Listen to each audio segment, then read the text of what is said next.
Good evening everyone, and I thought I'd do a quick video in the middle of some what if building. The Malagasy Navy are getting their second Blackburn modernised Buccaneer built. This is the new airfix kit to go with the very old one that I repainted the other day. And I thought I'd do a quick video on this, the RA-5C Vigilante, soon to become the RA-5CM Vigilante. And I thought I'd cover kind of my what if theories, really. So basically the Malagasy state has to practice something called conventional deterrence, and they do that through having the two carriers. They have the ability to strike back heavily, and they have the ability to do preemptive strikes. Now, I'm focusing on Bomber Command. So this original naval aircraft is now going to be part of Bomber Command, the Air Force. And the Buccaneers, the remaining airframes that they've been able to salvage, and the ones that aren't too badly gone, will be used by the Navy again. So there's always a bit of a bum fight. But I like old planes. Now, I could just do what I'm doing here with F-15EX models, F-35s, and I do have modern aircraft, but I like these old classic aircraft. I think their shape is superb. I think what they actually provided in airframes still in many ways hasn't been beaten. So things like the F-35s, yes, they're great sensor suites, but they're much of a muchness. And as much as I like things like the KF-21, I expect that even today a Buccaneer tanking it down at low level in the weeds would outperform a KF-21 or F-35 down in the weeds when modernised. If it was night, bad weather, and it was a standard Buccaneer, you wouldn't want to go near the weeds.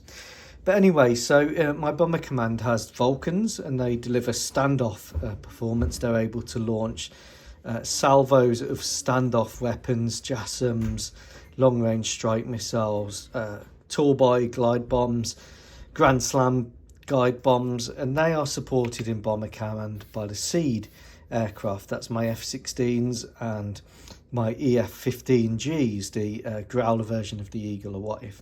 Now, I could just build more F-15Es, the EX, which would do this role, but I wanted to do something different. So as many of you know that who watch the channel know that I retired the Hustlers, really, because 4 engines, that's a lot of fuel burn.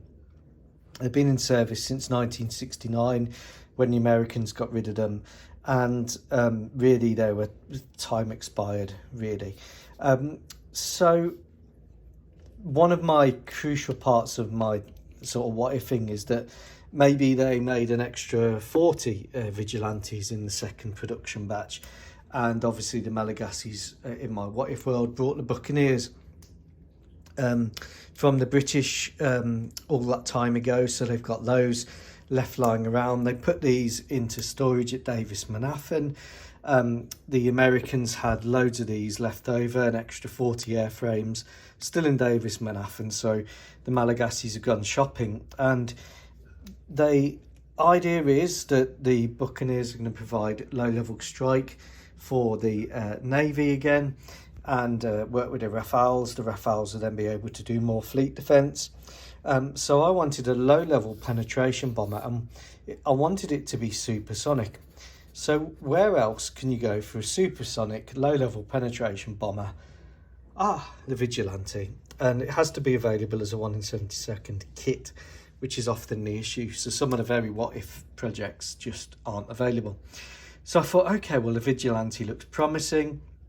And then I thought, well, okay, well, what do we need to do? Well, one thing I want to do is deliver these GBU 28.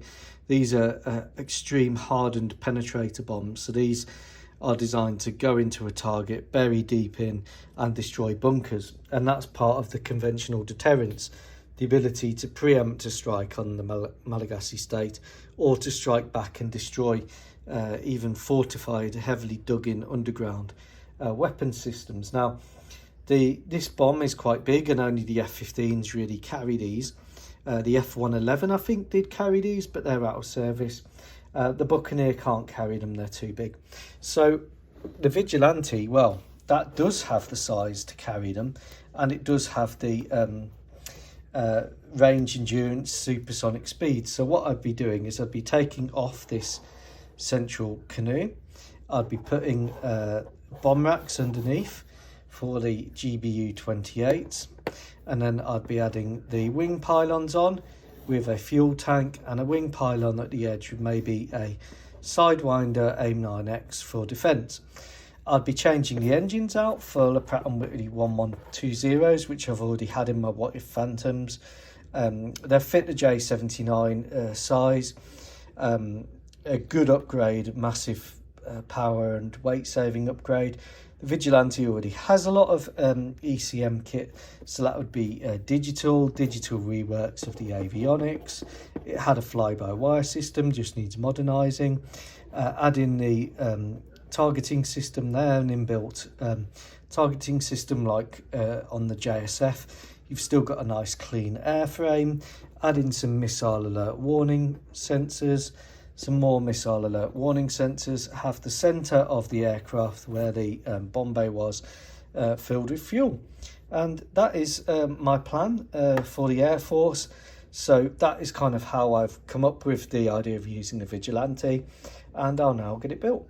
Take care. Goodbye.